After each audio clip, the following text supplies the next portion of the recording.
Another way children are often hindered is by being allowed to become indoctrinated with ungodly ideologies and to be corrupted by worldly influences. The book of Proverbs especially warns about this. It urges the young and simple-minded to heed the instruction of fathers and mothers and to shun the influence of Lady Folly. But this biblical wisdom stands at odds with a whole onslaught of ungodly agendas pushed by a globalist cabal.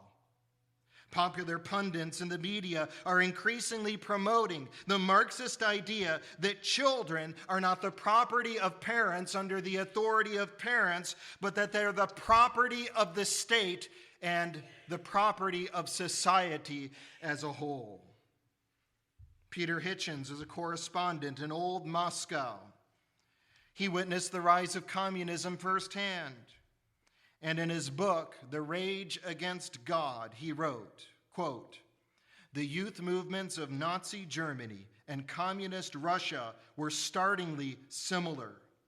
Any ideological or revolutionary state must always alienate the young from their pre-revolutionary parents if it hopes to survive in future generations," end of quote. You win the children to the cause, you win the future flow of society. And so that's what the deep state and the corrupt cabal is seeking to do, to usurp authority, to influence children, to win them to their cause, and to steer society in a completely anti-Christian direction.